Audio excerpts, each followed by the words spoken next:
rolls off the tongue. It sounds proper, but I can't say it all the way. Hello, the wawometer. Bust out the wawometer here on the first preseason week. Okay, look at I don't think you're I've hanging ever out done with your soccer friends. Exactly. It has become easier after got it down. doing more Premier League stuff. Oh, he sounds like he's from London. That's Ahmed Fareed. I am Chris Sims. It's Chris Sims Unbuttoned. What's up, everybody? It's Wednesday. It's August 16th. We are still in the midst of the preseason, in between here, between preseason week 1, preseason week 2. Yep. My man is here. He's looking good today. He was out late at a Mets game last night. So why he would be at that game right now, I don't even know. Well, because I want to take my son. It's a good family atmosphere. I took my dad, too. Right. And I had been asking, I was just going to pay for tickets. But I was like, well, we're a big NBC. We probably have some Mets tickets. Right. And so I was just kind of like emailing for like a month here. And they're like, eventually the team got so bad that they were like, Ahmed, we do have some tickets for you. Nobody wants them. No one else wants these. So I took my dad. I took my son. That's good. It was Edwin Diaz. Oh, bobblehead trumpet night. Wasn't the like trumpet attached, Tommy right? Trumpet's trumpet. Yeah, right. That's a big deal. Given out to the first 15,000 fans. And there were people lined up. We got there early because I wanted to show Cooper batting practice. I didn't even know it was the bobblehead day. Right. But there were long lines there, apparently kind of unprecedented. People wanted this bobblehead. Yeah. To the point that there were people that were in line before us, got the bobblehead, and immediately left. Just walked out of the stadium. Wow. They didn't even go to the game. Man. They just got the just ticket. Like that. They got the ticket just to get the bobblehead. I was like, dang, Is that crucial? That's that big of a deal? I guess. You're going to drive into Flushing Meadows and deal with traffic and do all that just for a freaking bobblehead? I know. I don't know. Yes, well, we have people that are losing their mind in this country. All right, so you had a good time, though. It was a good time. That's good. The Yankees are about to fall into that category, too, of NBC doesn't know what to do with their 4 tickets, so that's when I'll ask them for that, too. So weird. I think it's like the first time since 1960-something that for a day this late in the season, both the Mets and Yankees were in last place in their division. Yeah, it is. It's a down, and for a city that loves baseball's on the bottom of the barrel right now for this city. Thank God the Giants and Jets are good. That's right. We got that. Also, so what I want to know, there's 2 things to witness. Yeah. All right. One, I know you guys don't swear in your house, but I'm sure your son heard a few cursors last night. Oh, my gosh. Yeah. Did you learn any new words? You learned some words from the Chris Sims dictionary? Well, he listened to this podcast every once in a while. Or he'll hear it. I'm sorry. So, no, there was like some Pirate fans that are around us. Right. Because we were behind the Pirates dugout. Man, dropping some F-bombs for sure. Yeah. I was like, what, is the podcast started early here? I don't think he was overwhelmed by everything. Right. And so I think that kind of flew over his head. But, yeah, there's some language. Yeah, that's always a good experience for kids to hear some of that right there. It could be a different thing for sure to hear. All right, other thing we got to talk about. I mean, first off, your red and blue look today is phenomenal. Thank you. I mean, so America of you. And then, Tecmo Bowl T-shirt. I think it's in that that vein. I don't think it's technically a Tecmo Bowl. Well, yeah, because nobody wants to pay the name, image, likeness to Tecmo Bowl or to Bo Jackson, who that is on that screen there. That's Bo Jackson. I mean, that's how dare they rip off Bo Jackson's little squares of body digitalness and put it on a T-shirt. Kathleen got this for me, I think, this past Christmas. Wow. So I was like, and the same thing that you have said. You're like, why am I not wearing my polos and my summer clothing here? Because we can't for much longer. Yeah. And so I was like, that's a good point. So I got the T-shirt out, and I think maybe the best video game ever made was Tecmo Super Bowl. The second version of Tecmo Bowl. Right. I still play that to this day and enjoy it every time I do. It's up there. It is. It's up there. And I think I got it on my son's birthday arcade thing he's got here. 3,500 games. I think it's on there. Ever is on there. He told me yesterday. He's like, I think there is a football game, Tecmo something. And I was like, Tecmo football's on there? He's like, yeah, but it's not the real teams. And I was like, well, yeah, I don't think they were ever the real teams, right? It just said New York and San Francisco. No, they became the first Tecmo, version, maybe not, right? It just said the city. They did have the names in the first version. They were the New York Giants and the San Francisco. I feel like they weren't. But they had the real players. They had the real players because I know Mark Bavaro was on that game. Yeah, sure, right. Yeah, I remember that too. On that game. Right. They had those guys. Okay, so we figured that out. If you have it, I will go over there tonight and play it on the arcade. You're not invited tonight, but some other time, yes. Too busy tonight, yeah. But all right, and then I mean, speaking of your wife and getting this T-shirts, which she's obviously just a savant in finding cool T-shirts or making cool T-shirts, a.k.a. unbuttoned swag. But then you send me a picture last night of your son at the baseball game, and he's wearing an unbuttoned hat. Yes, he is. And Pete's saying, oh, no, right now. And that's right, homies. Pete just is dragging his feet. No, he's working on it. Yeah, sure he is. He's been working on it. It's year 42 of him working on it. Yeah, he's emailed a few people. He's emailed a few people now, and he's going to press them now. He's like, if you don't get back to me in a year and a half, I'm really going to start to get angry. Yes, right. No, Pete has tried to get us merch. It's not Pete. It's the people above him. Legal hoops. Who owns the name? We got to pay $1.50 for each T-shirt before. I mean, it's expensive stuff for NBC. It's like it's hard. It's like who owns the NIL of Chris Sims Unbuttoned? Is that NBC? Is that Chris Sims? I'll give them the fucking ownership if they can make me a T-shirt. Let's see. We'll go from there. Okay. The hat did look good. I did make that hat. That was a hat did? that was a hat that I made. I wanted to rep the podcast while we were there. Thanks, man. No one said anything about it, but that's all right. I'm sure people noticed the logo. I don't know. They probably don't know the logo enough because we don't have enough merch out there to show it.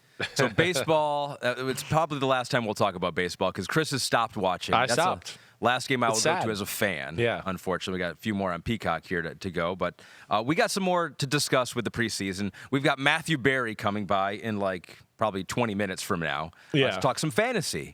So we'll do that, but let's just rip through some of this news and some of the preseason leftovers. We wanted to talk about some of the news on here because we hadn't talked about it necessarily on this podcast. Yeah, a few things we're missing. Won't spend a whole lot of time, but Israel DMS7 says, what kind of contenders does Dalvin Cook make the Jets? So let's start with some of the news, some of the new players on new teams. Dalvin Cook making the Jets maybe one of the strongest running back rooms in the entire NFL with Breece Hall coming back and Michael Carter there. Agreed. I actually had to do a draft today with Florio about the strongest running back rooms, and I picked the Jets. Yeah. Because, I mean, when you have a healthy Breece Hall with Dalvin Cook and Michael Carter, Israel Abakananda. Sorry, I'm getting there. Abakanda? I may be wrong. Now I'm totally confused. Him, okay. Yeah, he's not getting there, sorry. And then Bam Knight. I mean, they got a little bit of everything, So they got depth, versatility, all of that. I do think it's one of the best running back rooms in football. What does it do with the Jets' offense? The big thing right off the bat is it buys some time for Breece Hall. We don't need him right away. There's no, oh gosh, we're not the same offense without you. Now they go, hey, there's an open hole. Hey, Dalvin Cook can get 70 just like Breece Hall can. Oh, here's a swing pass down the sideline. He can get 70 just like Breece Hall can. So I think that's the big thing it does. And then, of course, to have two guys like that. And, hey, we know this is a rotational position in the NFL right now. And even within that, of course, there's drop-offs between the number one and number two guy. You're not going to have much of a drop-off here. And then also I think when you're learning a new offense here, right? And there's some carryover from what they did with Michael LaFleur, but it's still different. And you got a guy like Aaron Rodgers who's at the line of scrimmage all the time. I'd argue that at the line of scrimmage, other than Peyton Manning, Aaron Rodgers does more at the line of scrimmage than anybody else ever, other than Peyton Manning. And so you need a veteran guy to, is going to be back there and know, wait, I've been in here before. Wait, there's 4 seconds on the play clock and he's changing the play and he gave a signal. Oh, I got it. Boom, boom, boom. I can do that, right? You got to trust, hey, he's going to know where to go and blitz pick up. So the Jets were already a contender. This is kind of icing on the cake and maybe then some. But the Jets, I think as I said to you on Monday, I know I said this to Florio, they're at a point where the O-line is really the only thing we're questioning here as of right now. And then you go through all the other positions, and it's just top-notch after top-notch after top-notch. And I just sit it, and as more and more I think about this, and I know I said this to you off-air on Monday, as I formulate who I think is going to make the playoffs, I just have a hard time as I think about it more and more and saying, I'm going to pick the Jets to be one of those teams. I'm not saying I'm picking them to win the AFC East. But they're just too much good. It's getting to the point where if it was mid-December and I didn't pick the Jets to go to the playoffs and they were going to the playoffs, I'd go, you're such an idiot, Chris. You overthinking it, bastard. Trying to think of, the defense is good. They got a quarterback. Come on. I'm just going to go with the basics there. And, I think the Jets are going to be in the thick of things. You're not picking them to win the division necessarily, but wait a week because I do feel like your love of the Jets is growing by the week. I got to see that O-line. I do have to see that. It's the one element. It's the one element. It was a problem in Carolina. It sounds like it was a problem at practice on Tuesday a little bit. I didn't watch the second episode of Hard Knocks. I know Saleh calls the O-line out a little bit there. So that's obviously, the part of the team that's being questioned by everybody. Well, they're not going to be getting a guy like Zack Martin. The 32-year-old got what he wanted. He got paid. He got, an extra $8 million, basically, by holding out. I didn't think NFL players could do that. I didn't think they had that kind of leverage anymore, especially a guy that signed an $84 million deal just a few years ago. Right, and got it restructured just this spring. That's right. Right, we were talking about that, and just in March. So that's what was odd about this altogether. This is what I know I was proposing from the start, right? I never thought he was going to get some big extension, 5 more years and huge money. But, let's find a sweet spot. Let's make it respectable for the player. The player is still one of the best at his position. Let's at least close the gap to where he's not being blown away by the top 2 guys at the position. And then you're like, whoa, there's Zack Martin in 8th or 9th place here on the guard list. He deserves to be up there by Quentin Nelson, our man Lindstrom, and in Atlanta and all of that. So they did that. They brought him up to that category, and they did it the right way, too, just adding some sweetener to it. You're not stuck with them long term. You didn't have to sign some huge salary bonus, signing, guaranteed money, any of that. And I thought that made a lot of sense. I didn't know. I did wonder if they would draw a line in the sand and maybe really play tough. I think their O-line is good enough to where they could have been still a good O-line with Zack Martin. I'm not saying they would have been as good, but they could have made do. Of course, with Zack Martin, they border great with their potential if everybody's healthy. And you got Tyron Smith at left tackle healthy, right? And now Tyler Smith gets to play guard because of that. And now Zack Martin at the other guard. And Terrence Steele, who played well last year. So that's their best group there, and you get that. And then I think the other thing, too, that at least comes to my mind in that conversation, right? $4 million each year, the next 2 years to close the gap like we talk about. We always kind of laugh and make fun of Jerry Jones a little bit, right? Because, hey, he's getting old. It's down. He wants to get a championship before he croaks and dies, right? I'm being funny there. Right? But the pressure's there is what I'm trying to say. And he's probably going, wait, is it really worth me losing that chance to get the Super Bowl because of $4 million the next 2 years? I'm sure he came to that determination. And then the more time went on, I bet you they went, wait. We play in the NFC East. The Giants have an unbelievable defensive tackle duo. The Eagles have an unbelievable defensive tackle quattro. I don't know, what the hell is the word you'd say there? There's 4 of them there that you'd go, watch out, holy crap. And then the Washington Commanders maybe have the best duo of all. That is true. Right? And then you look at their schedule and you go, oh, it's Giants. And then, it's week 2. It's the Jets and Quinnen Williams and that D-line and all of that. They're going to have to play the 49ers early on in the football season, and Javon Hargrave and Eric Armstead and Javon Kinlaw. And I think he probably went, okay, I'll just take 2 or 3 diamonds off the toilet seat in my super mega yacht, and I'll give Zack Martin a little more money so we can maybe win the Super Bowl here. And I think they found the right balance for both sides. It does seem like that if you have one of those offensive lines that is above league average, it's just like that. There's so many great defensive lines and defensive tackles, and we know their names more than we do the offensive line right now. Exactly right. So even if Zack Martin is not what he used to be or at the level that he used to be at, it's like those are the replacement's not as good right now. Yeah, it's not. No, you're right. And he is still really good. It's year 10, right? That's where it was tough. I understand Dallas going, wait, we don't want to give you a 3 or 4 year extension with huge money, and we're probably going to have to pay Dak Prescott again. I'm going to have to probably make Micah Parsons maybe the highest or top 3 highest defensive paid players in football.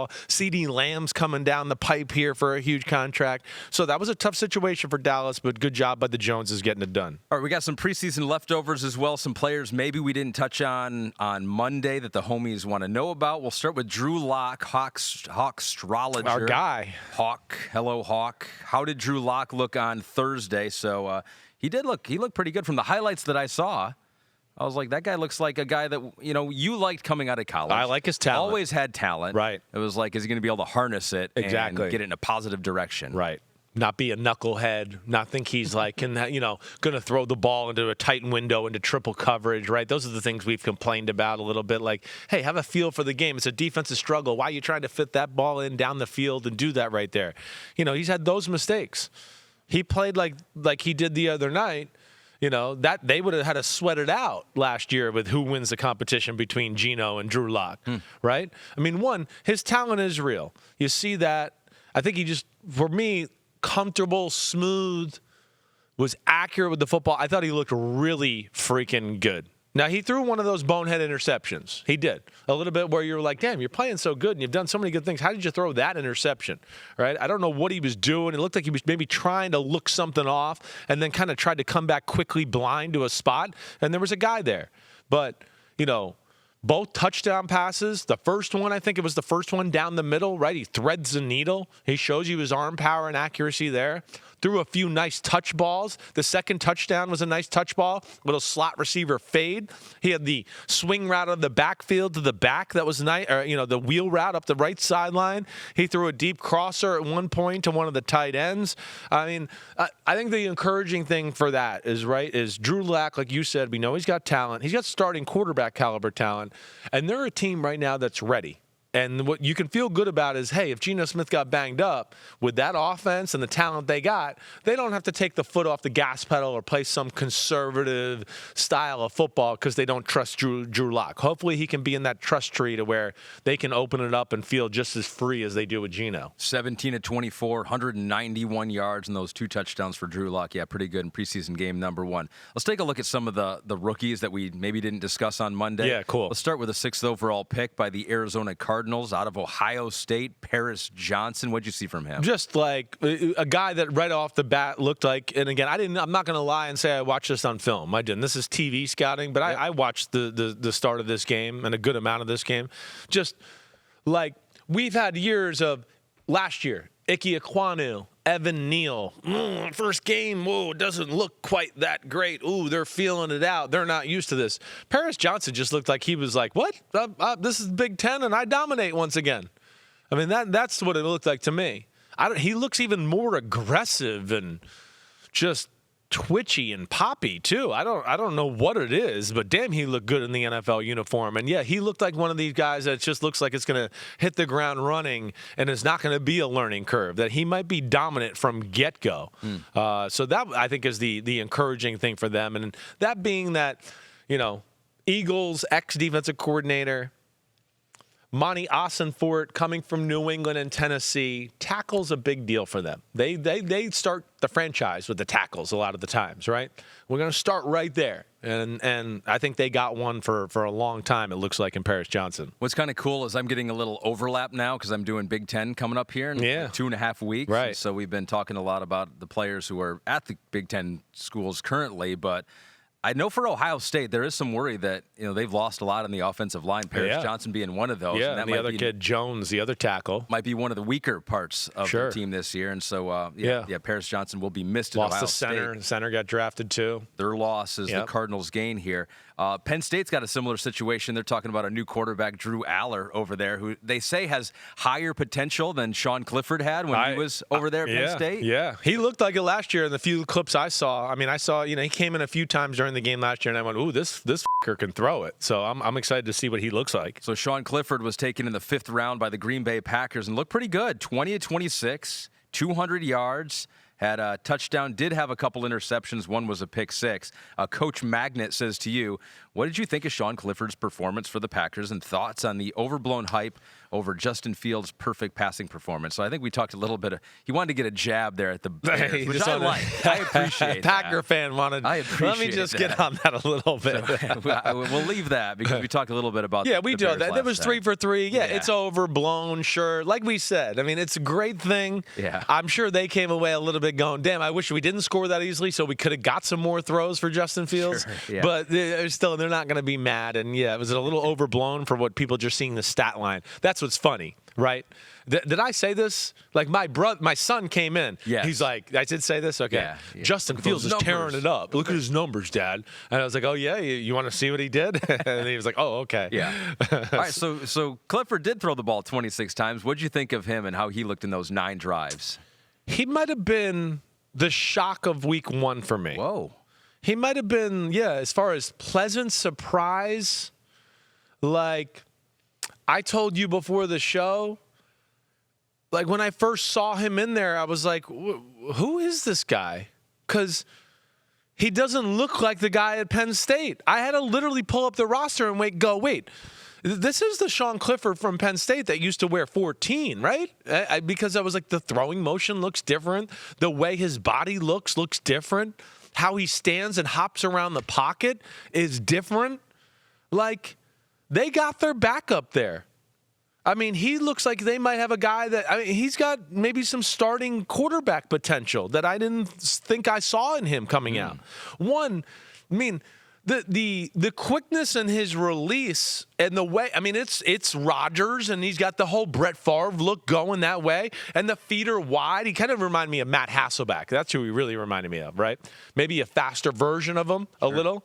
But I just went, wow. And then the way he was going through reads at such a pace in the pocket, I mean, it told me he knew the offense like the back of his hand. And then he was made a few throws where, you hear me like, Joe Burrow, he looks at 1 and he barely looks at 2 and he's throwing it. And you're like, how did he even dissect that already? There was a little of that going on where I just was like, wow, he's seeing the field in a way and knows where to go with the ball, let alone he's changed his release in the way he throws the football. Not only is it quicker and more flowing without me getting technical, but he's able to throw the ball harder.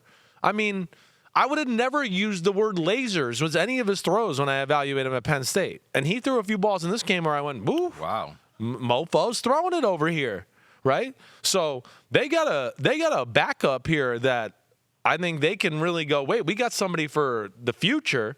And I think they got to a point here, too, where if they just felt like Jordan Love didn't work this year, if it continues to look like that right there, they're going to go – they're not going to be scared to pull the trigger and bring him in if Jordan Love starts to stumble and do stuff like that. That's just the way it looked to me. He threw the 2 interceptions. The pick 6 was not great.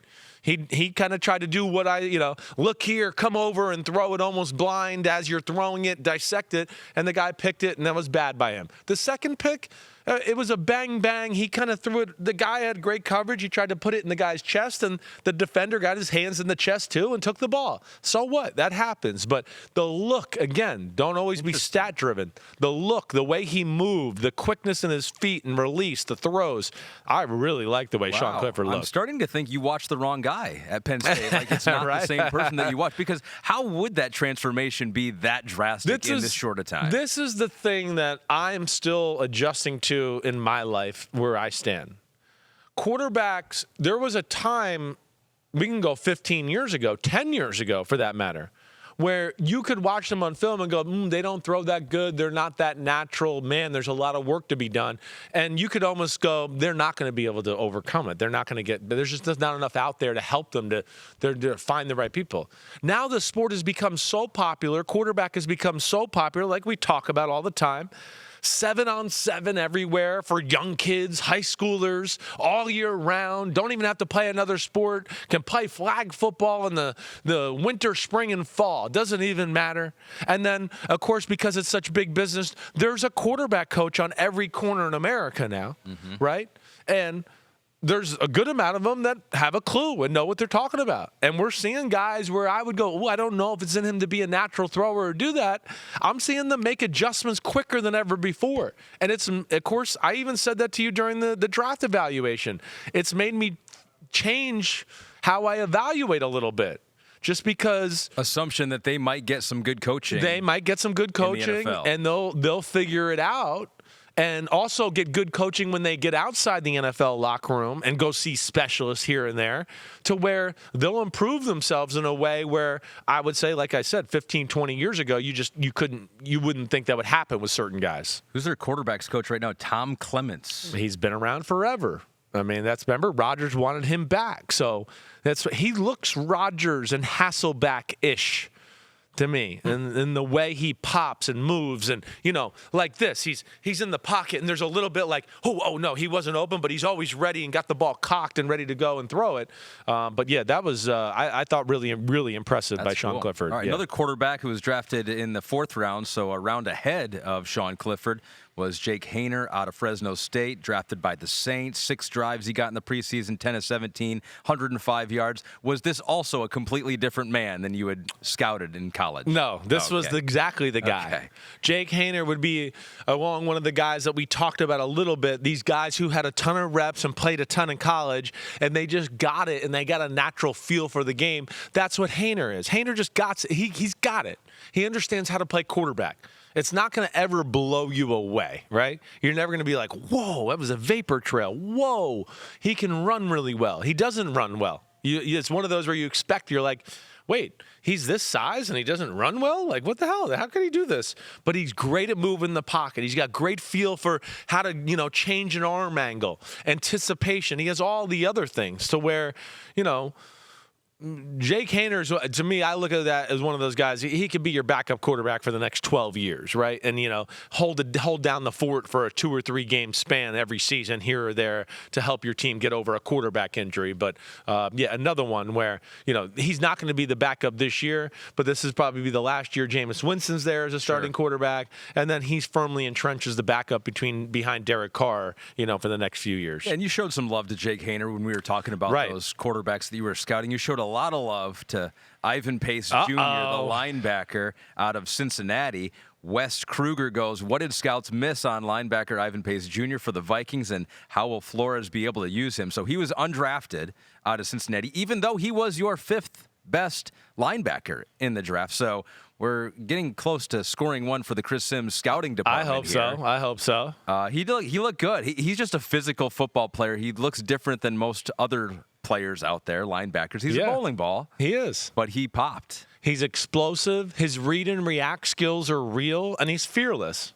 And that middle linebacker and the right scheme, that's all you need sometimes. They're going to use him. They're not going to expect him to be like some old New England linebacker or Giants linebacker and be like, take on pulling guards and hold your ground and, 2-gap and linebacker, right? That's not what he is. He's hey, there's a hole, fly and get the ball. And he is the perfect case again too, Ahmed, where I just go, it's like, it's prejudice against certain teams and players in college football. I want to go, if he was on Alabama, he gets drafted in the mid-round. But since it was Cincinnati and they don't have a lot of linebackers, he was a little smaller than Teoto, remember? The linebacker who I also liked from out. It wasn't like drastically smaller. In fact, I think he weighed more and was like an inch shorter, an inch and a half. Maybe you can look that up or see but it wasn't that big of a difference.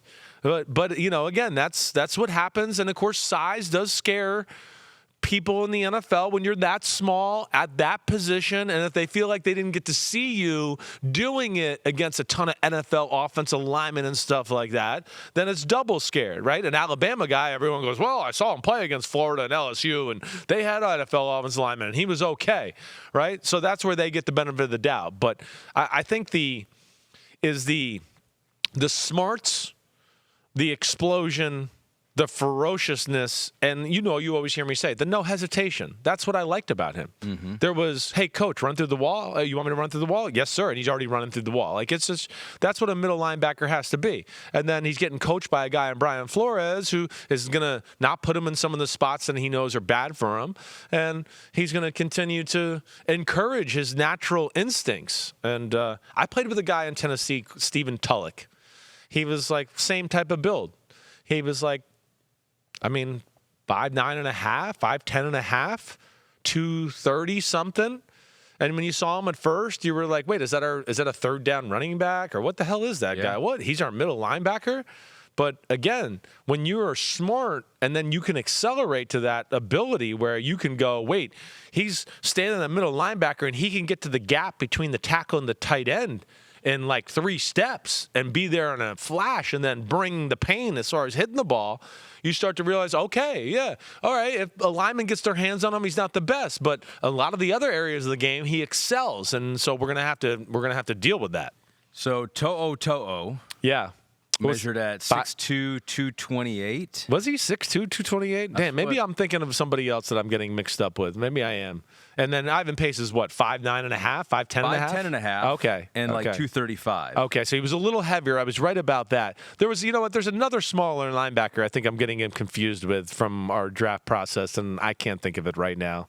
There was one other one maybe that was just 6'1", toe-o, so. Yeah, maybe. Okay. That's like 3 inches, but Pace has got a little more weight to him. Yeah. So. Well, my point was my point. He's drafted if he plays in Alabama. I would say that. Yeah. The height thing was a little bit more than I remembered. Sorry about that. Another pick by the Vikings was their 5th-round running back out of North Carolina, Ty Chandler.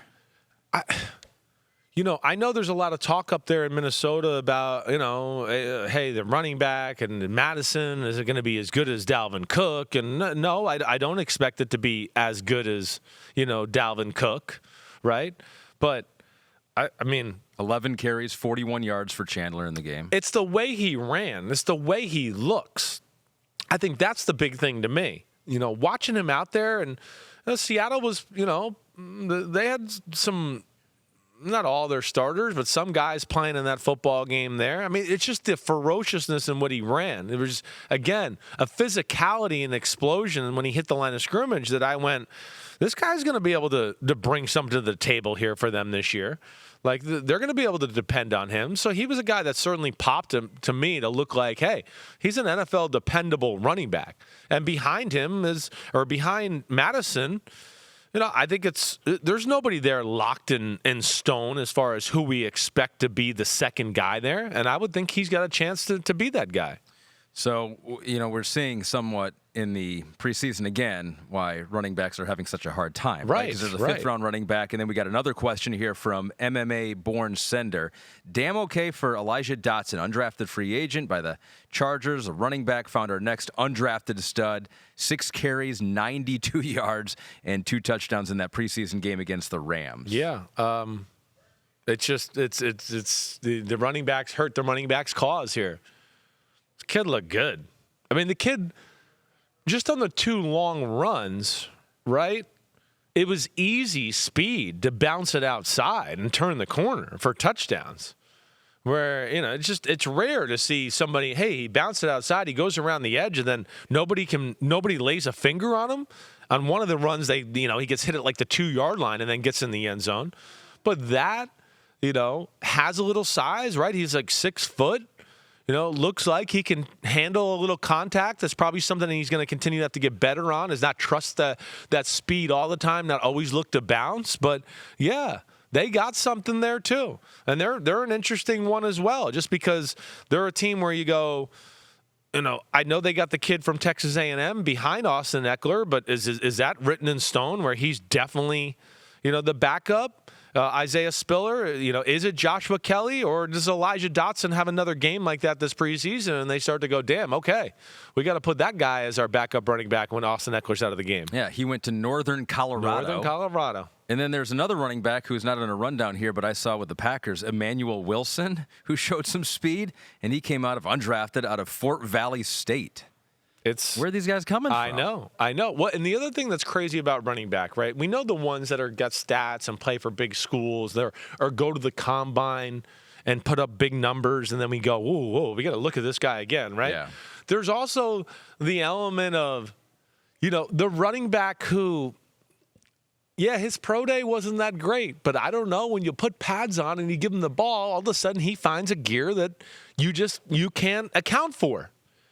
And that's where, real contact situations are important for football players in general, but especially the running back. One, they got to get used to contact. But 2, it's a different game.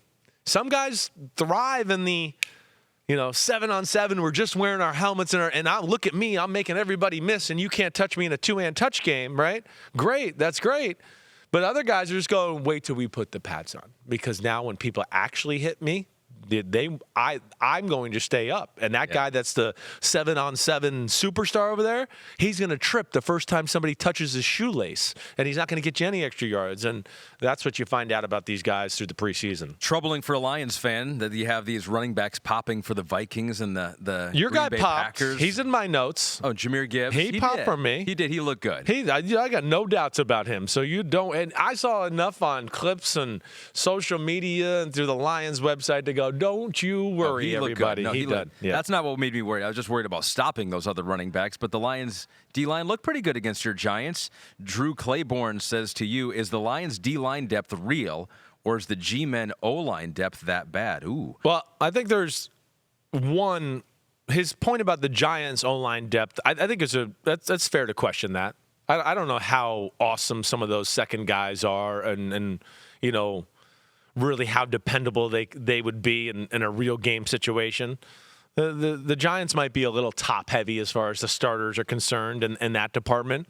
But I think the other part of that question is one of the questions we got, right? We talked about it. I mean, Zach Pascal was the guy I said, not Zach Pascal, Josh Pascal. Yeah. He's got a pop. Levi Ozarenki. Those were guys that were on my list for potential, hey, we got to watch them in the preseason. Drew mentioned that Levi was a F the play up. He was a game wrecker. He was. You saw him a lot during the football game. So, no, I think there's potential here with this Detroit Lions defensive line. I like the middle guys and how they are stout against the run. Mm-hmm. But, yeah, both Okwaro's got a little potential. Pascal could be a game wrecker and versatile D tackle type, and same with Onwuzurike. So we got to see a little bit more. But, I'd be encouraged by that. I don't care if it's the first team, the second team, or whatever there. That was damn good. Yeah, we're getting a look at the second-string players, and the 49ers fans probably did not like what they saw from some of those second-string players. Alexander MD says, should the Niners be worried if any second-string players have to start this season? Top to bottom looked awful. Well, it was a weird game. I think awful is maybe a little bit, I don't know, a little harsh, okay? Bad. It looked bad. It wasn't great, but, again, these are the things that are hard about the current NFL environment. Yeah, I mean, the 49ers they're a little top heavy. Sure. Most of the really good teams in football are. You get stuck into where, hey, we've been good for a while. You got to pay certain guys, keep them there, do all that. They've tried to pick and choose where they're deep at, right? D-line, they're pretty deep. O-line, no, they're not. And why is that? Well, they got a credible tight end they got to pay. They're paying a running back. They're paying the receivers, right? They got some defensive guys. They're about to pay Bosa and make him, the richest guy in football and the defensive side of the ball, right? So where have they cut the fat a little bit? Well, that's where you get into, I think, the second team O-line. And that's, I could picture Shanahan wanting to do that, but just because he's going, wait, I'm smart. I'll figure out ways if we don't have our full group here to, come up with another creative run or pass or whatever to hide that group to a degree. To me, where I look at where the 49ers cut the fat or maybe cut corners and don't have great depth on their roster is, maybe a little bit with the O-line, right, which can make a preseason game look real bad in a hurry. And then maybe the corners. Corners are another one. I think those are two areas when I look at the 49ers where I would say I don't think Shanahan and Lynch want to pay big money, to the corner position, and they're trusting in Kyle that he can make up for maybe the greatest backups at the line position, and he'll do it because of his great game planning. What about their kicker, though? 49ers701 says, "What's up, guys? What's the biggest adjustment a kicker has to make coming from college to the NFL? Jake Moody for the Niners worried me Sunday. Are the balls different, or is it just the magnitude of the NFL?" So he had 2 field goals, missed them both, was a kicker out of Michigan who was good. Like Jim Harbaugh is like, this guy is like phenomenal. The best kicker I've ever had. Never missed in college, then misses his first 2 in the preseason. They got to play it cool with a kicker. Oh, boy. Well, you got to play it cool. I saw Shanahan was trying to say, hey, I'm not worried about it, all that. That's what you got to do. It's the only ones that always have to hear the outside noise, the pressure. It's all about pressure. It's not a reactionary position in football. They used a third-round pick on him. I know. Robbie Gould's gone, and that's been a slam dunk, make for the last 4 or 5 years with him there in San Francisco. I'm not concerned yet. The magnitude is real. Again, I know Ohio State and Michigan and all of that are those big football games, but I'm just telling you, you get it in the NFL where it's just grown man and then the intensity and it's fight for your life and it's fight for your job and it's fight to get paid by your family. It is different. It is. Let alone, the coaches are more blunt. You're hearing words and things said to players where you're like, whoa, they didn't say that in college. Even Jim Harbaugh didn't say that, right?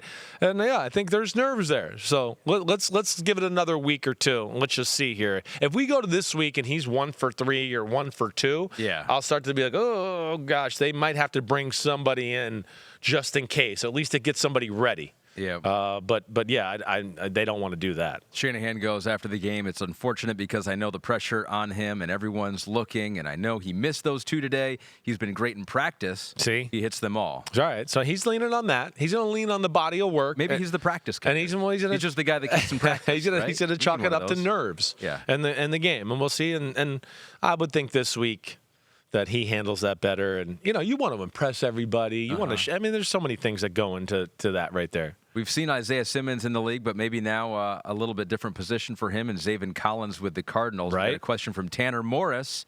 Thoughts on the Cardinals moving Isaiah Simmons to safety and Zaven Collins to edge rusher? What up, Tanner? Tanner, yeah. Good question, Tanner. It is a good question. And when I saw Isaiah Simmons back there at first, I was like, wait, is this just a one-play thing? Just a wrinkle? And then you started to realize, oh, no, he's playing safety every play. It's safety, period. That's what he's doing. Zaven Collins, on the edge. I think they've came to the determination that they're not middle-of-the-field, ball-hawking middle linebackers, right? Zaven Collins, I like him. He was a guy that kind of did both in college. He did a lot of the edge stuff. He's very natural rushing the passer. They don't have great pass rushers there in Arizona, so I could see them wanting to do that, let alone I think there was some things probably to question about his middle linebacker play anyways. The same with Isaiah Simmons. A lot of, they look good, they're athletic. But what I would think there is, 1, not totally naturals at the position all the way. 2, not the psycho killer, no hesitation guys that I would think Jonathan Gannon likes. 1, Kazir White was in his defense last year, so that gives him a great advantage, and that's why he wants him there. Chris Barnes, same type of thing. Traditional ball hawking, bring it middle linebacker. And then I think when you can address another need as far as, we can put this guy on the edge and he can stop the run a little bit there and rush the passer. Okay, we could get our best 11 on the field. And Isaiah Simmons, him taking on guards and getting off blocks and doing stuff like that at middle linebacker, that's just not for him. He's a space guy. Let him be a safety. Let him have the incredible range and length in the back end of the field there. You get a toss sweep. Him running up for extra support. He'll be there in a jiff, right? And I think they're just trying to find their best 11 on the field. Yeah. So now they can put him at safety with a boot or put him at safety and have Jalen Thompson at the other safety, and then put Budda Baker at nickel. Chauncey Gardner-Johnson, or flip it around. Looking at a depth chart now that has Isaiah Simmons as the nickel. I know. I don't know if he'll do that. I don't know if he's good enough in coverage for what this defense will ask, right? So I could see him being a true free safety. Maybe he and Budda Baker are the traditional guys, and then maybe Jalen Thompson is the nickel Chauncey Gardner-Johnson or whatever. I would think they're going to try their best to make sure those 3 are on the field, though. All right, we got a question from Honnold Blake. Honnold Blake, right? Honnold Schwarzenegger. Hey, Honnold. He wants an early damn okay. Who was the defensive standout of the week? And he gives you 3 choices. Did he give these choices, or Pete, did you give these choices? Oh, we're putting these in. So these are players that that you've talked to Pete These are about. ones he's heard me talk about. In contention. Right. The ones are Patriots edge Keion White, Seahawks edge Derick Hall, Buccaneers edge Yaya Diaby. Yeah, at Honnold Blake, damn okay to all three of those, okay, Honnold? I mean, first off, Keion White was the first, wait, who was the guy in C.J. Stroud's lap every play here to start the game? Whoa, that's Keion White? I mean, they unlocked something there. He played in the interior mainly at Georgia Tech. Here he got to be defense end, and there's less thinking, and it's just go. And, I did not see that coming like that. So that was definitely a shocker. He was unblockable early on in that football game. Derick Hall from Auburn. You might remember me talking about him a little bit during the draft process, right? I thought coming off the edge, he was every bit – I thought he and Byron Young from Tennessee were better than Will Anderson coming off the edge, first step explosion, all that. It showed in the game the other night. He's real. And, not only his ability to run and go attack the football, but as a pass rusher, man, it looked like, coming around the edge, or another play he had where he had a little twist stunt and he came up the middle and got a hit on the quarterback, where I just went, man, he's going to contribute. And he looks like an NFL defensive lineman already, so there's not going to be a learning curve there. And then Yaya Diaby, he was kind of a combine freak, a little raw in college, on the ground maybe a little too much, probably played out of position a little bit. But watching that game back, he's another one. He's going to contribute to that defense. I'm not saying he's starting or anything like that, but looks the part, pops, can turn the edge. And I know that, from some people down there that they've kind of been excited by what he's done so far. Diaby was one of those early players at the draft combine who did some things that turned people's heads. Like, wow, edge guys don't usually run like that. Yeah, run or like have that big of muscles. Exactly. And right. Yeah, and so maybe it translates into the NFL hopefully. for sure. Yeah. Did you see this? Garrett Wilson kind of trolling Sean Payton. So we get a question here from Amiri Jet. Says, what do you guys think of Garrett Wilson trolling Sean Payton and the Broncos? And he goes, shout out to Ahmed. He doesn't get enough credit for everything he does. Damn. What? Amir, way to go, Amir. Yes, way I to agree go, with Amir. that. You're right. I don't get enough credit. Yep. Shout out to Matthew Berry, who's already a half hour late. Okay. Yeah, I wasn't going to bring that up yet, but shout out to him. Just hashtag as he's expected. On his way. Yes, Pete says he's on his way. He's always on his way, even when he's not on his way. But the fantasy segment will be shorter. That was funny. Amiri, thank you for that. I was like, I didn't really put it together. Florio kind of brought it up, and I was like, oh, I guess he is trolling him. So here it is. And I guess Sean Payton has rules in the preseason, like no sunglasses, no Gilligan's Island, bucket cap. No taking your uniform off and hanging the sideline, right? So these are the Sean Payton preseason rules. Right. And then in an interview, during the game, Garrett Wilson basically did all of them, right? He did the interview, obviously. He had the sunglasses on. He had the bucket hat on. What do you make of that? This is becoming one of the better rivalries in all of the NFL. Jets and Broncos. This will be legit chippy. And week 5? This will be right, legit. I mean, first off, funny, and again, it shows you they got their coaches back. Their team seems like it's a very close knit group right now. But yeah, just funny. I like that it adds to it. And I mean, I'm dead serious. I mean, this is Sean Payton. Sean Payton is chippy. His team will be chippy. The Saints were chippy. Yeah. He was Bountygate coach, right? Yeah. And I'm not judging by that anyways. I mean, Bountygate stuff is very common back in that time. He shouldn't have been singled out, really. And then Robert Saleh, is also a psycho. It's going to be good. And I know from, they were mad at that thing. They wanted to go scorched earth on Garrett Wilson. They wanted, on Sean Payton. They did. They were holding back players from tweeting stuff. And they were like, let's just wait till week 5. Yeah. So that'll be real. That was like Garrett Wilson's silent protest. What do you make of those rules for Sean Payton, though, in the preseason? Well, he's just, Yeah, but he's from Bill Parcells' school of coaching. This ain't like sit back there and chew the gum and eat some fucking hot dogs and just yuck it up. Guys are out here fighting for their lives. Support them. Be a team, right? Be professional.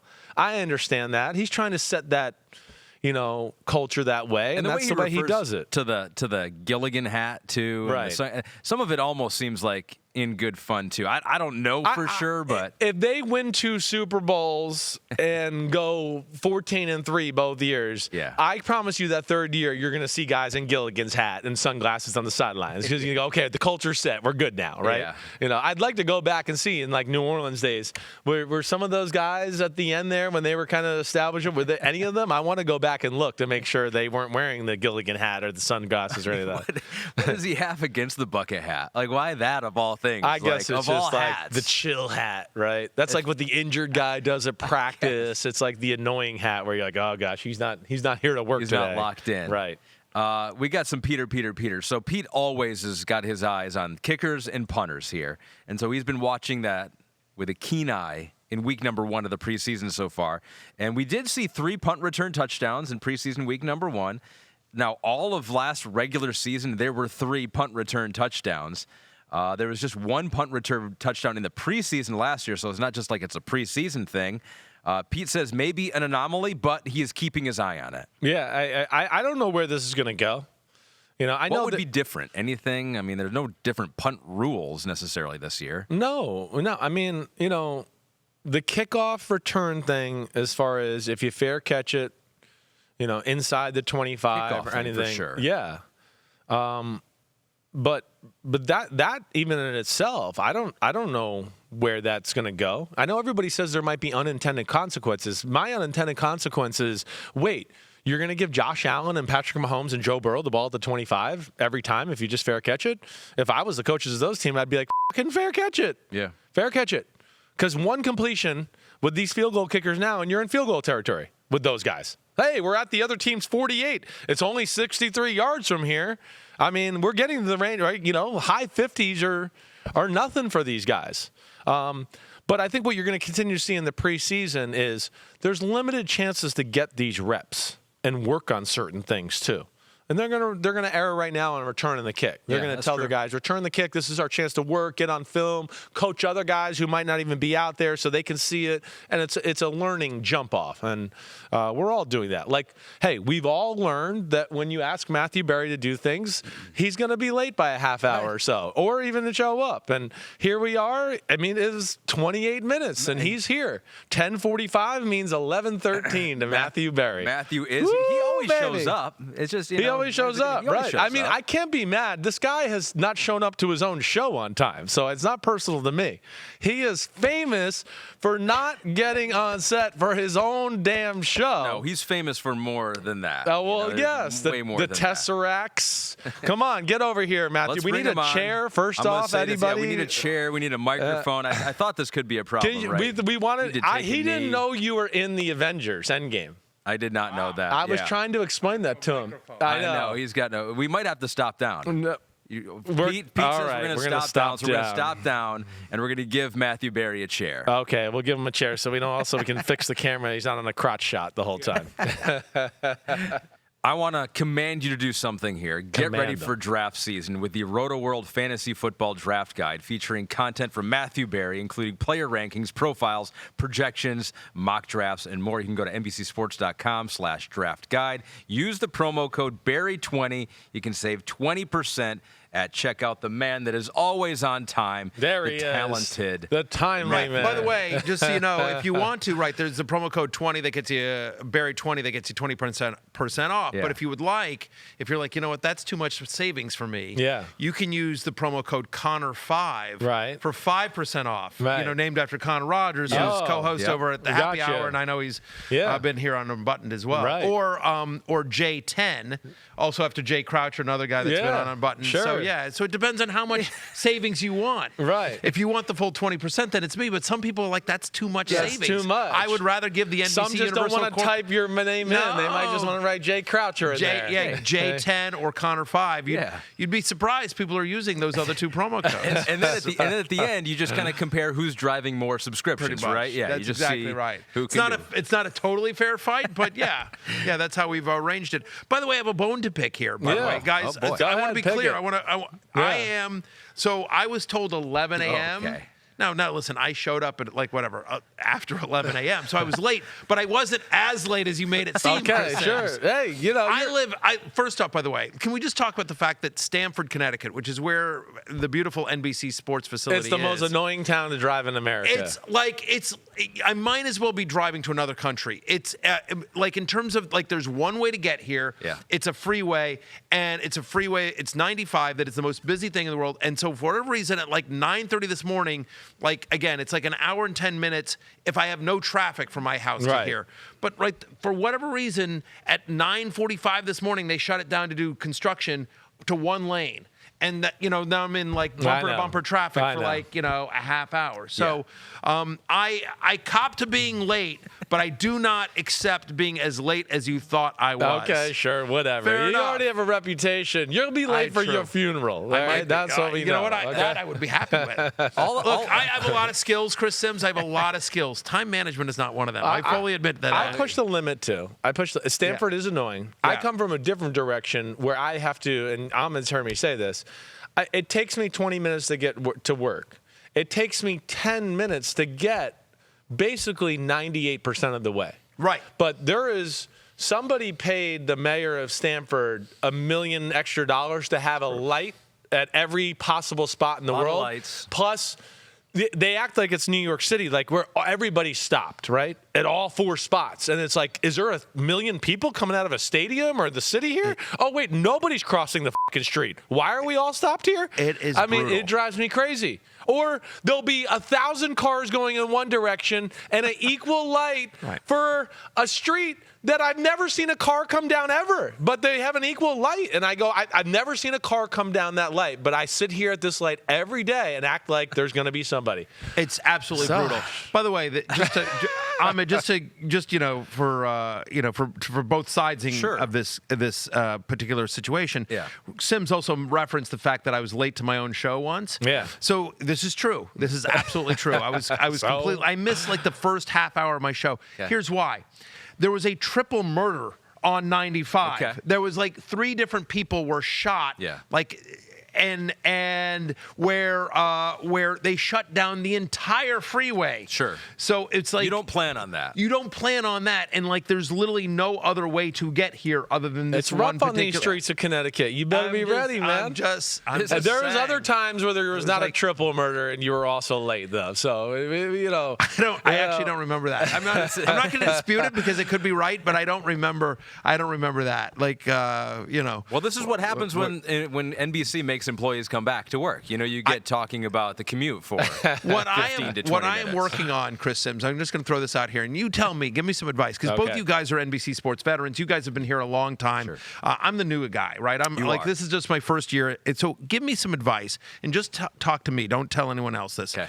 But I need to figure out a way to get the Florio deal, because Florio's holed up in his house in West Virginia. Right. Doesn't have to leave. He's got. That's what I need. I need. You don't want to be that. Not in West Virginia, I want to, don't be a recluse. I want and then mad at the world and antisocial, and you can't do anything. I need to and have to get 70 different vaccination shots to do anything because you can't leave your house. That's all the Florio stuff. I'm not saying I want that personality, but I'm saying I want that personality setup. Comes with it, though, is what Chris is saying. You'll grow into that. You'll become that. No. You're a social butterfly. This is my ideal. This is my dream. And you just tell me, who do I need to talk to internally at NBC Sports? What do I need to do to get enough juice? There's so many jokes I can make right now, but I'm not going to. Well, it's your show. But where I get that Florio deal where I could, basically between the Monday through Friday, I could, do my show from a studio at my house. It would be nice. And then on Sundays come in for fantasy football pregame. You're and then enough of a diva already. Just shut up and shut up work, okay? Long story short. It's a dream that'll die hard is what you're telling me. Fair enough. Long story short, it just means we have less time to talk about fantasy, and now we have even less time. That's all right. This is a good talk. Let's get to it. Impossible here. All right, so your ride or die. Yes. Amon-Ra St. Brown. Yes, sir. My Detroit Lions. Yes, although apparently had some literally like 20 minutes ago. A little injury? A little injury. I saw that. During 7-on-7 drills. Oh my gosh. Trainers are looking at him, so I don't know. We'll see what's going to go on there. It's falling apart for my Lions already. I'm nervous a little bit. He's your ride or die, yes, sir. out of nowhere guy.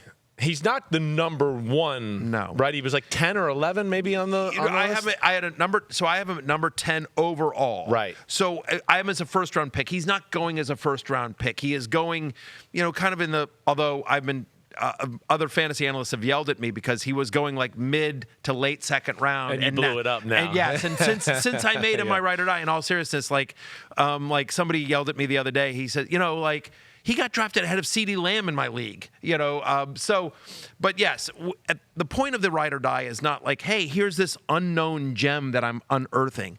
It is like, here's a player that I believe is undervalued. Here's a player that is known but isn't as well known as he should be. Here's somebody that I think will be an elite fantasy superstar this year. I'm planting my flag. I'm saying this is my guy. This is who I am riding or dying with this year.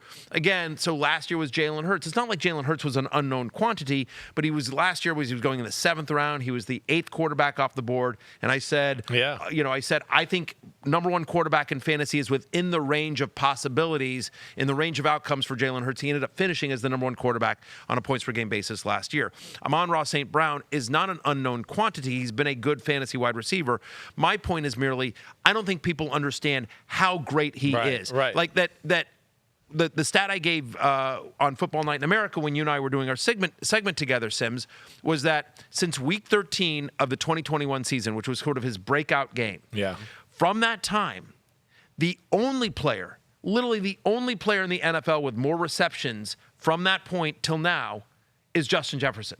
He's second in the NFL in receptions. He's third in fantasy points. The only person with more fantasy points than him is Jefferson and Devontae Adams in that time frame. And no one, when you talk about the elite wide receivers in the NFL, when you talk about the Jeffersons and the Cooper Kupps and the Cooper Kupps and the Devontae Adams and the CeeDee Lambs of the world, Jamar Chases, thank you, Stephon Diggs. Yep. He doesn't get mentioned in that level. He doesn't get mentioned as one of the elite wide receivers in the NFL. And my argument is he is, and people don't realize it. Yeah. And I think after this year, he will be in that class. I think he's got top 5 fantasy wide receiver upside. I'm not taking him ahead of Chase or Jefferson or Kupp. Gotcha. But I do think he's in that next tier. Gotcha. I love you. I love you. You love you, man. You really do. And you put yourself out there too. You're not. You go off the board, and I respect that about you a lot. And it's usually through thought out things, and you have a good gut for football, as I said about you on Monday. You really do. You see the game well. So in reality and fantasy, that means a lot you're coming good. from you. And so here's another. Like, who do we got? A Amon-Ra St. Brown type of guy coming down the tracks at all? Is it? I'll throw some names. Chris Olave. Garrett Wilson, yes. Who else am I missing that was kind of it's going to be a second-year guy that can, Jerry Jeudy, I know he's third year.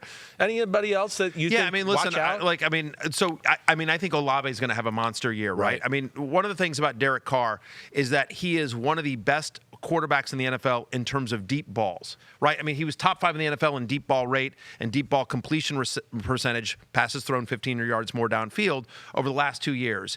And so Olave, I think, is going to be a guy that can really benefit from that quarterback. When I was putting together my list of potential fantasy ride or dies, Olave was on the short list, as was Garrett Wilson. Garrett Wilson, as we talked about at the Hall of Fame game, Garrett Wilson averaged over 17 fantasy points a game with Joe Flacco and Mike White. Yeah. Now, I had to cherry pick that a little bit because if you add in Zach Wilson numbers, it's like 7 points, right? And we only have like a very limited amount of time on Football Night in America. But the fact is that whatever Aaron Rodgers winds up being this year, it's going to be an upgrade. I think personally a significant upgrade, but it's going to be an upgrade over what he had last year when he's productive as a rookie. So I'm with you. I think Garrett Wilson has a monster season. I'll give you another guy. I'll give you a couple of guys as we're just talking wide receivers here. I like Jahan Dotson. Again, I'm a Commanders fan, so I'm a homer. Chris and I have gone back and forth on this, but I think Jahan Dotson is really, really interesting this year in terms of just as a player that when he was out there last year, he missed some time, but he was out there catching balls from Carson Wentz and Taylor Heineke.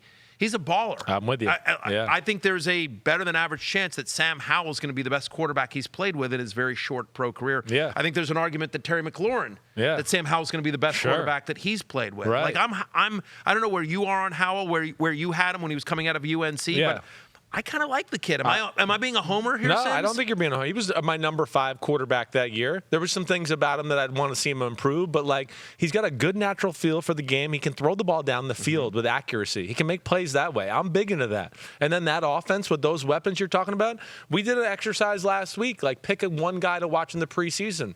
I picked Dotson because I was like, he looks like he's got the ability to become a real number 1 receiver. And if he becomes that, and you already have a number 1 in Terry McLaurin, I'd go watch the fuck out for that offense. So I'm with you in that thought, let alone there's some other things you got to worry about. It's not just those two. The 2 running backs are good, decent tight end, Curtis Samuel at receiver. I mean, there's some other elements there. So I hear you in that, Jahan Dotson. I'll give you another guy just in terms as we're talking sort of like, younger guys that haven't broken out yet. But if you look at sort of the underlying metrics of Nico Collins in Texas, the Texans, like, again, it's going to be a bad offense, and C.J. Stroud is a rookie, so they're going to struggle somewhat. But the 2 wide receivers there, and I know they've got Robert Woods, but Nico Collins and Tank Dell, who really flashed in his first preseason game. But I got a chance to interview Tank Dell and C.J. Stroud at the NFLPA Rookie Premiere. And all they did was basically talk about each other in glowing terms. Obviously Tank Dell went to school in Houston, so he lives 10 minutes from the stadium. Right. CJ Stroud's like, yeah, he's been my tour guide. Like every day, all we do is he shows me around Houston, and then we hang out, and we're playing video games, we're talking ball, whatever, we're chopping it up. And on Nico Collins, again, health has been an issue for him, but the underlying metrics with him are really, really impressive. So those are some under the radar guys that probably don't get mentioned that often. I like that. So let's take a step back for a second here, because I have my first draft coming up here in a week and a half. What are the big trends that I should be looking out for here? Because it's usually been running backs all in the first round. I think that one we don't see that as much anymore. It's wide receivers more. Quarterbacks, are they about what they have been in the past? Tight end with Kelsey? What are the big storylines if you're getting into your draft for the first time? Sure, so let's start at quarterback, right? So at quarterback, I think more often than not, you kind of want, hopefully, an elite option. And in essence, this is something we talked about. In today's NFL, to be a relevant fantasy quarterback, you need to be one of 2 things. You need to be a dual threat, somebody that gets you fantasy points with your arm and your leg, a Jalen Hurts, a Josh Allen, a Lamar Jackson. Right. Or you need 35 to 40 passing touchdown upside, Joe Burrow, Justin Herbert, Patrick Mahomes. You need to be one of those 2 guys. Somebody like Aaron Rodgers is going to be a much better real-life NFL quarterback than he will be fantasy quarterback. Derek Carr, Kirk Cousins, they're fine. They're solid kind of 12, 14 range quarterbacks. But in essence, I actually think because there's so much kind of sameness there, once you get past kind of the elite guys, there's 8 guys that I feel really good about this year. And then you get into, and Deshaun Watson I have at 9. And it sort of depends on how you feel about Watson. But after that, it gets kind of you're in kind of the Derek Carr, Kirk Cousins range, and you're sort of the one wild card I'll give you. So I actually think, you want to be one of the first 8 people in your league to draft a quarterback. And I like all the obvious guys that I just mentioned. Justin Fields is in that mix as well. He is in that mix. Okay. Yeah, because of the rushing. Yeah, and I think he improves. The thing that was interesting about, and I'm just sort of all over the place, but you're okay. Justin Fields, I thought what was interesting about that preseason game, he threw 2 bubble screens, one to DJ Moore, one to Khalil Herbert, both who took him to the house. Right. But what was interesting there is whatever, you can't count that, right? He had 100 yards on 2 touchdown passes, whatever, he threw him 2 yards and those guys made plays. But to me, the point there was he suddenly has playmakers. I mean, last year, Darnell Mooney goes down in the middle of the season. They trade for Chase Claypool, whatever. But David Montgomery, who's a nice player, but more of a plotter, you know. I mean, all of a sudden you're those are game. DJ Moore and Khalil Herbert, who was on the roster last year but didn't get on the field much because of Montgomery. All of a sudden, there's some speed and some weapons for Justin Fields, who obviously is a huge weapon himself. So I think that to me is the exciting part about it's Justin. Another part of a successful formula you can see that can unlock Justin Fields and the offense in general, and it'll all work and help. It's something else that a defense coordinator suddenly has to worry about, whereas before it's just how do we contain Fields? All right, wait, before you go to another team, DJ Moore, do you think he has that type of year? I mean, it looks like he's under draft. I mean, for me, he's been one of those guys where I go, he's one of the superstar, 5 best receivers in football if he was on a good team with a good quarterback. He hasn't that. Is he going to be drafted that way? Yeah, I don't think so. I don't think he's going to be drafted that way, but I absolutely agree with you. Like, I think if we were just talking pure talent, like he's on that short list of like elite wide receivers in the NFL. There's no question. And again, as we were just sort of talking about, Sam Howell might be the best quarterback that McLaurin and Dotson have ever played with. I feel like Justin Fields is clearly the best quarterback that DJ Moore's ever played with, right? I mean, when we go through the Sam Darnolds and the Kyle Allens of the world, and even, you know, Cam Newton towards the end of his career, like there's going to be, I think DJ Moore and Justin Fields will really connect. The only issue with DJ Moore is the touchdowns. Yeah. He's just a guy that doesn't score a lot of touchdowns. And has that been because of his size or because the teams he's been on have wanted to go running? You know, he was on the team with McCaffrey for a while. So that's the only thing about DJ Moore from a fantasy perspective is, can he get above 4 or 5 touchdowns this year? But I do think he can be, and it certainly wouldn't shock me if a year from now we're sitting here talking about, hey, what about that top 8 fantasy season, that top 12 fantasy season that we saw from DJ Moore? And the other guy that's in that top 8 that I don't think I've mentioned yet is Trevor Lawrence. Yeah. Who I think is just going to have a monster season. Trevor Lawrence is another guy that, like Herbert, like Mahomes, you don't think of him as a pure Josh Allen or Jalen Hurts type rusher, but he is mobile enough to get you 30 yards a game the way that Herbert and Mahomes do. Right. And those points add up. Everyone's back from last year. Second year in Peterson's system. Yep. You got Ridley, Zay Jones, Evan Ingram all back. I'm sorry, not Ridley. You've got Christian Kirk, Zay Jones, and Evan Ingram all back. Yeah. Plus Ridley's ETN an addition. and Ridley's in addition. Right. Calvin Ridley comes in.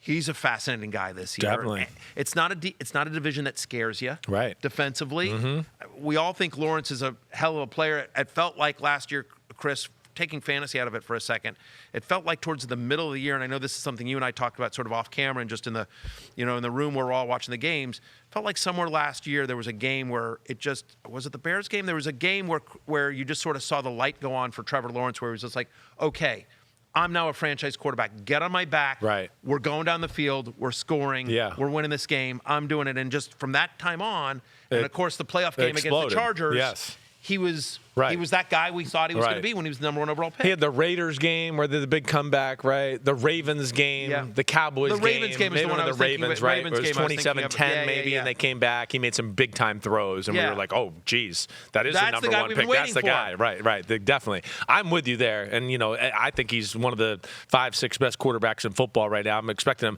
I want to ask you about running backs, too. Okay. All right? The last quarterback I'll mention very quickly. Okay, fine. Do that. Go ahead. I think Anthony Richardson's really interesting. Yeah. Really interesting.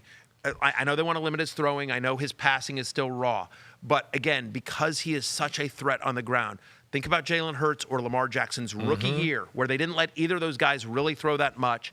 I would argue that both those guys were top 10 fantasy quarterbacks on a point-per-game basis their rookie year because the rushing is so significant. I would argue that Richardson honestly has better weapons around him. I think Michael Pittman's better than anyone that Lamar Jackson or Jalen Hurts played with in their rookie year. Sure, okay. Right? You know, and Jonathan Taylor, we'll see what happens with that situation, but assuming Taylor is back, he's a better running back than either of those guys had. Like, there's more. I think Alec Pierce is kind of an interesting young player as well. Yeah, agreed. So, anyway, what I said on my show the other day was I said, I have Anthony Richardson at quarterback 12. He's going as QB 16. So I'm well ahead of consensus on him. I am at QB 12, and I think I still might be too low. Right. Richardson wouldn't shock me if he just – I think that kid's special. Yeah, we wax poetically about him on there's a lot to like. And, with that formula, they have a good defense, all that. I wouldn't be shocked if – And the right coach for him. The right coach, you know, the system fits, and they'll work the right pass, you know, concepts into the whole formula like you're talking about. Plus, they'll get down to the 3 or 4 yard line. He'll get a lot of quarterback touchdown runs that way, yards on top of it. All right, so I just want to ask you before, because I know you got to go. Because I was going to ask about Travis Etienne, because I'm expecting this year. But is there anybody else that you go? I got 10 more minutes. I'm good. Okay. All right. But is there anybody else at the running back position you think that's flying under the radar that you expect kind of a blow up year here? I think I don't know why I keep going back to the Texans. I do think Dameon Pierce is underrated. I think he's somebody that, like, towards the end of last year, they sort of kind of put him in bubble wrap a little bit. He got banged up, and then they just sort of limited him. But here's the thing about the Texans. Like, that's a really good offensive line. You know, I mean, there's so much about how they're going to be rebuilding, but that's a really good offensive line. Defensive-minded coach, rookie quarterback. I think what they're going to want to do, try to run the ball, play good defense, try to keep it competitive, limit what C.J. Stroud has to do. So I think when you think about, there's so few running backs in the NFL that are like bell cow running backs, right? There's the obvious, you know, whatever, the Derrick Henrys of the world, the McCaffreys, the Ecklers, the guys that you know that go at the top of their drafts. But Dameon Pierce isn't being drafted like a bell cow running back, and he's going to be. And I'm not saying the Texans are going to be great. They're not, right? It's a rebuilding year. No, but they're going to be more competitive than you give them. Like I think Ryans is a hell of a coach. I think they've got more talent than they probably get it credit for. Again, I think it's they've got a good offensive line. Shanahan running system, got all that. They're gonna move the ball. Like they're not gonna get blown out. I don't think they're gonna get blown out. Right. And so Dameon Pierce is somebody interesting. Another guy that gets completely undrafted is James Conner. Because everyone's just like, you know, Arizona, they're terrible. Who knows? Colt McCoy, blah, blah, blah, blah. James Conner, all he does is play every single down. He's a really good pass-catching running back. So even if they're getting blown out, he's still going to be on the field. He's still catching the ball. And so that's a guy, again, that's going like in the 6th round. That is somebody that is going to touch the ball 20 times a game. Fantasy production comes from literally 2 things, and 2 things only: opportunity and talent. I don't think anyone questions James Conner's talent or toughness around the goal line. He's one of the best in the NFL. He's, you know, and opportunity. Like, they have no one else. You know, we talked about sort of fantasy winners and losers, and kind of the fantasy winners with Dalvin Cook going to the Jets and Ezekiel Elliott going to the Patriots. James Conner was one of those guys because they didn't sign a veteran. You know, they've got Ingram there. They've got a couple of younger guys, but as long as Conner's healthy, he's going to get a massive, massive workload. What does Cook and Breece Hall look like with the Jets right now for you? So my take is, I know everyone's saying like, oh, this means Breece Hall is really hurt. I don't think that's what it means. No. I think what it means is twofold. Number one is that behind Breece Hall's coming off a major injury and he's a young kid, right? And so this allows them, and behind them they had Michael Carter, they had Bam Knight. They got unproven guys. They have young, unproven guys. They got a 40-year-old quarterback who changes plays at the line of scrimmage, and they do intricate things in pass protection. Like, they got to depend on somebody. Right. By the way, a 40-year-old quarterback who gave up $35 million or whatever it is in guaranteed money to win this year. Yeah. And so, like, he's not doing that because, like, hey, I'm making too much money, Jets. You guys print up some more T-shirts or whatever. Like, he's not like, go get me some help. And so think about 2021, the last year that Nathaniel Hackett was the OC in Green Bay with Rodgers as his quarterback. Oh, by the way, Rodgers won the MVP that year. Yep. What did they do that year? It was Aaron Jones and A.J. Dillon. Now, obviously, Dalvin Cook and Breece Hall are very different types of players than Jones and Dillon, but the fact of the matter is a two-headed rushing attack that took some pressure off Rodgers, that made it a balanced offense. Yeah. That's what worked for the Packers and Hackett that year. And so a guy like Dalvin Cook, who is a veteran, who, like, the issues with Cook in Minnesota from a football perspective were money related, not talent. Like, again, maybe a little bit if you look at the efficiency metrics. Has he lost a step? Maybe, but he's still a very good running back, right? And so this allows them to have kind of a 1-2 punch with Breece Hall and Dalvin Cook, and it allows them to bring Hall back slowly so that he's full health second half of the year when they're making a playoff push. Their schedule, the first 6 games, is absolutely brutal. And so I think it's another veteran, to your point, another veteran back there that when Aaron Rodgers just does one of these, whatever, Dalvin Cook knows exactly what that means and is going to hit the right gap or pick up the right blitz or whatever. Right. And so from a fantasy perspective, I have Breece Hall, I think, at 14, and I have Dalvin Cook at 26. So I have Breece Hall as kind of a mid-tier RB2, and Dalvin Cook is kind of a flex play. And my expectation is usage-wise, it will be very similar once Breece Hall is up to full strength. Usage-wise, it'll be very similar to Jones and Dillon, where Jones averaged about 18 touches a game and Dillon averaged 11 to 13.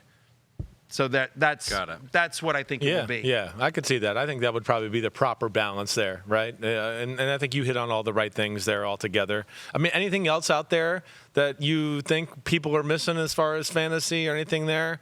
I want to wax poetically about you being in Avengers Endgame that he didn't know about. We don't have time. He didn't even know. Talk about that. He didn't know you were only in the highest grossing film ever. I didn't know. He doesn't watch movies. I didn't believe it. Yeah, I am the highest grossing. Look, there's a you see Look there. at that guy. That's me in the that's me in the movie next to Thor with the cape on. You with the cape on. Tony Stark, and of course that's Alexander You're a lot taller Pierce. than Robert Redford. I am. Oh yeah, you are. I am indeed.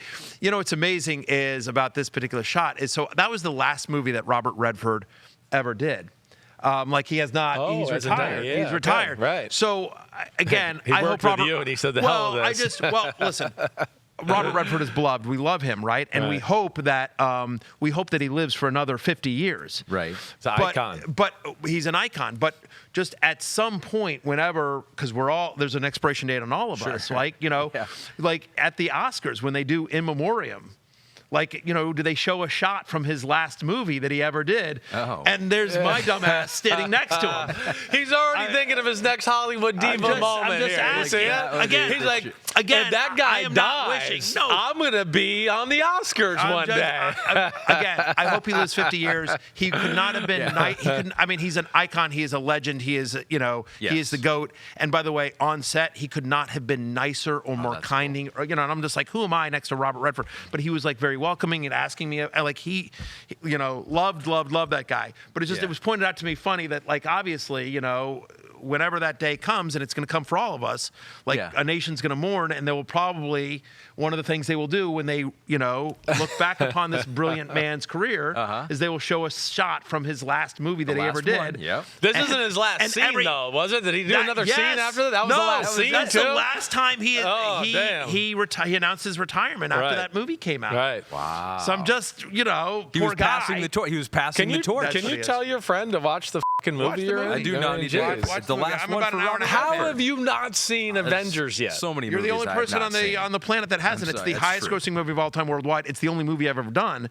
So, on a per movie basis, I am the highest grossing actor of all time worldwide. Better root against Barbie. And he's going to be on the Oscar show. Barbie's coming for us. There's no question. I got to see Barbie. The only other last piece of fantasy advice I will give you in terms, because you asked about tight end. We did talk a little bit wide receivers. Yeah. At tight end, I think there's an elite tier. Kelsey's in a tier by himself, and then I think it's Andrews and Hawkinson. I do like Hawkinson this year, former Lion. Yep. But in this year, I want to either be one of the first guys in my league to draft a tight end, one of those elite guys, or I want to be one of the last. Because after you get past kind of those big three, like, I like Dallas Goedert. I like Dalton Schultz. I think Freiermuth will be fine, right? I mean, I think there's enough guys there in that. From that point forward, that you don't need to. Well, I mean, I think Waller has a big year for the Giants. I really like him, and you've got Kittle in there as well. I think Higbee is underrated because he's like all they've got in Los Angeles other than Cooper Kupp. Yeah. I'm semi-obsessed with my guy Chigakonkwo in Tennessee. I can see that. You want a late round flyer? Luke Musgrave, the rookie tight end in Green Bay. He is just He is so fast, and he is blowing by people in camp. Yeah. And literally, they have Christian Watson, and that there's no one else that demands targets in that offense. He was open in the game, and Love missed him the other night, actually. In a deep crosser. He is going to be such a mismatch problem for linebackers. And so I think he's really interesting. Everyone loves Dalton Kincaid in Buffalo as well in terms of the tight end. But my point is that if you don't get one of those guys, if you don't get one of those elite guys, wait a little bit. Wait, because I think there's enough sameness towards the back part of the the 8 through 12, 8 through 13 range of tight ends. There's a lot of guys who could finish 7 through 12. I think Hunter Henry has a big year in Bill O'Brien's offense. He's going to use a lot more two tight end sense as a connection between Mac Jones and Hunter Henry. Gesicki already got banged up a little bit, so that's what I would do. Wait on tight end. You're the man. We could go on forever. We could. Seriously, I could ask you a lot more questions here, but we'll do it again at some point. I know you got to go. We're done with the show. You're going to close it out with us right here. All right. How do we close it out? Everybody. You know where to find us. We'll be back on Monday. Okay. Preseason reaction week 2. Not sure I'll actually be back on Monday. Might be a Tuesday. I have to go to Kansas City on Sunday and interview this guy that nobody's heard of. Is Patrick Mahomes. No big deal. I'll be hanging with him for a little bit. show on Netflix. Yeah, I heard about that. Yeah, I'm actually watching it. Picked up that name you dropped. Yeah, I know. I'm trying to be like you. Yeah, I'm trying to be a star. One day I'm going to get there, okay? Understood. But you know where to find us. Keep sending in the questions. You know where to see Matthew Berry, Roto World Fantasy Expert. He's the man. Check out his show on the Peacock. It's streaming at 12 o'clock. And that's it, homies. Peace out. NBCSports.com, rotoworld.com. You know it. Ahmed Fareed, thanks for driving the ship. Absolutely. All right, homies. You know where to find us. Peace out. Clap it up. Clap it up. Well done.